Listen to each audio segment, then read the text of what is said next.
Maddipadu police station ఒకటి. మద్దిపాడు కాదు, ఇందాక మీరు చెప్పారు కదా ఇలా చెప్తున్నారు. అది ఆ క్వశ్చన్ నాది కాదు సార్, ఇది వేరు. నేను టోటల్గా నేను అనే కేసు వేరు, నా క్వశ్చన్ వేరు. మద్దిపాడు పోలీసులు ఆర్జీవీ డెన్ దగ్గరికి వచ్చిన తర్వాత 2 days మీరు కనిపించలేదు సార్. సినిమా షూటింగ్ 2 days అని ఎలా చెప్తున్నారు? మీరు కనిపించలేదు. వాళ్ళు ఉన్నది 2 గంటలు, ఇప్పుడే చెప్పా 3 సార్లు. ఒక 2 days బ్యాక్ వరకు కూడా మద్దిపాడు పోలీసులు హైదరాబాద్ లో ఉన్నారు సార్. అక్కడ మీరు చెప్పారా? నాకు తెలుసు సార్, నా దగ్గర ఉంది సార్, ప్రూఫ్ ఉంది. చూపించండి ఇప్పుడే. ఆయన పేరు నోట్ చేసుకోండి. నా పేరు మధు సార్, మహాన్యూస్ లో పనిచేస్తాను. మీరు పోలీస్ ఆఫీసర్ 2 రోజుల నుంచి మేము గాలిస్తున్నాం అన్న వీడియో మీరు చూపిస్తే కనుక సార్ నేను మీకు ₹1,00,000 ఇస్తాను ఇమీడియట్ గా. చూసుకోండి, రండి సార్. ఈ ప్రెస్ మీట్ అయిపోయిన తర్వాత మీకు ఆడియో వినిపిస్తాను సార్. ఆడియో ఎవడన్నా మాడతాడు? నాకు పోలీస్ ఆఫీసర్ వీడియోలో చెప్పింది చూపించండి. ఆడియో లేదు, మీకెందుకు మాట్లాడారు? ఇప్పుడు ఒకటి ఇవన్నీ అనవసరం సార్. నేను ఒకటే చెప్తున్నాను, సింపుల్ గా ఇది నాన్ సెన్స్ అనకండి సార్. ఎందుకంటే క్వశ్చన్ మేము అడగాలి, మీరు ఆన్సర్ చెప్పాలి. నాన్ సెన్స్ చెప్పట్లేదా? నేను కాదు, మీరు ఇక్కడ కూర్చుని మీరు వాళ్ళు చెప్పారు 2 రోజులు ఉన్నారన్నారు. 2 రోజులు 2 రోజులు కాదు, 3 రోజులు సార్, 1 day వాట్ ఎవర్. నేను ప్రూఫ్ అడుగుతున్నా. అదే సార్ నేను అడిగింది. పోలీసులు చూపించకుండా ఊరికే మాట్లాడద్దు, అది నేను చెప్పేది. ఓకే, సినిమా షూటింగ్ అని చెప్పారు కదా సార్, సినిమా షూటింగ్కి వెళ్ళామని చెప్పారు. ఏ సినిమా సార్? ఏం సినిమా మీకు ఎందుకు చెప్పాలండి? ఇప్పుడు ఎందుకని పిలిచారు? కాదు అసలు నువ్వు పోలీస్ మీరు పిలిచారు కాబట్టి మేము వచ్చాం sir. I don't want to talk. మీ సమాధానం లేనప్పటికీ ఇలానే నేను మీకు చెప్పను. ఇప్పుడు ఒకటే నేను ఇందాక ఒక చాలా ఇంపార్టెంట్ పాయింట్ చెప్పాను. 2 people ఆర్ మోస్ట్ ఇంపార్టెంట్ ఇక్కడ. పోలీసులకి they have every right to ask. ఏం అడగాలి? ఎక్కడ ఉన్నాడు రామగోపాల్? ఇక్కడ లేడు, షూటింగ్లో ఉన్నాడు. ఏ షూటింగ్ అని అడిగారా? అడగల. ఎక్కడ ఏ ప్రాంతంలో జరుగుతుంది అన్నారా? అడగల.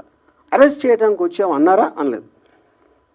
మేము గాలింపు పెడుతున్నాం అన్నారా? అనలేదు. ఈ 4 ఏదన్నా వాళ్ళు అన్నది చూపిస్తే అప్పుడు మాట్లాడతాం. చేతగాని తను కానీ వాళ్ళు చెప్పలేదండి, అరెస్ట్ చేయడానికి వచ్చామని చెప్పలేదండి. చేతగాని అరే యార్, వాళ్ళు ఎందుకు వచ్చారో మీరు వాళ్ళని అడుగుతారా, నన్ను అడుగుతారా? అరే ఏం అట్లా కాదండి. సరే ఓకే, వదిలేసేయండి. మామూలుగా ఇన్ జనరల్ గా పోలీసులు అనేటువంటి వాళ్ళు మన ఇళ్ళ మీద కానీ ఎక్కడికైనా వచ్చినట్లయితే అది చాలా ప్రెస్టేజ్ క్వశ్చన్. ప్రతి ఒక్కళ్ళు కూడాను అవమానపడతారు, పోలీసులు వచ్చారు వాళ్ళ ఇంటికి అని. మీ ఆఫీసు ముందు ఒక 4 గంటలు దాదాపు 2 గంటలో 4 గంటలో మీ ఇంటి ముందుకు వచ్చేసి వాళ్ళ ఆఫీస్ ముందుకు వచ్చేసినప్పుడు మీరు ఎందుకు వచ్చారు, నా పరువు తీసే హక్కు మీకేముంది అనేటువంటిది మీరేమైనా చేశారా? మీరేమైనా దానికి నేను చెప్తున్నా అది కమ్యూనికేషన్ జరిగిందని చెప్పాను కదా. ఆల్రెడీ నాకు వాళ్ళు వచ్చి నోటీస్ ఇచ్చారు కదా, మా ఇద్దరి మధ్య కమ్యూనికేషన్ ఉంది కదా. ఉన్న తర్వాత వాళ్ళు వచ్చారు, అప్పుడు నేను లేను. తర్వాత వాళ్ళు వెళ్ళిపోయిన తర్వాత ఇంతవరకు వాళ్ళు నాకు కమ్యూనికేట్ చేయలేదు నాతో ఇంతవరకు. ఆర్జీవి గారు, వైసీపీకి సపోర్ట్ చేసిన సినీ పెద్దలు అంటే పోసాని కానీ ఆలీ గారు కానీ ఇక్కడి నుంచి మాకు రాజకీయాలతో సంబంధం లేదు, మేము రాజకీయాల నుంచి వైదొలుగుతున్నామని వాళ్ళు ముందే అనౌన్స్ చేశారు. మీరు ఎందుకు చేయలేకపోయారు? నేను ఎందుకు చేయాలి? అదేంటి అసలు మీనింగ్ ఏంటి దానికి? నేను నా ఇష్టం వచ్చింది చేస్తానండి.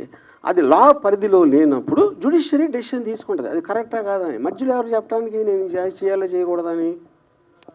సార్ హర్జీ గారు, నేను వెంకట్ ఎన్టీవీ సార్.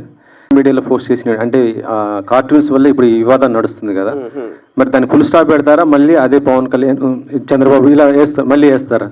నేను ప్రతిరోజు 5-6 పెడతా. ఇప్పుడు కూడా పెడతానే ఉన్నా. ఇప్పుడు కూడా చెప్పాను కదా, డొనాల్డ్ ట్రంప్ చెప్పాను కదా ఇందాక. అంటే గతంలో నేను పొలిటికల్ నుంచి తప్పుకున్నాను అని 6 నెలల క్రితం వ్యూహం రిలీజ్కు ముందు చెప్పాను.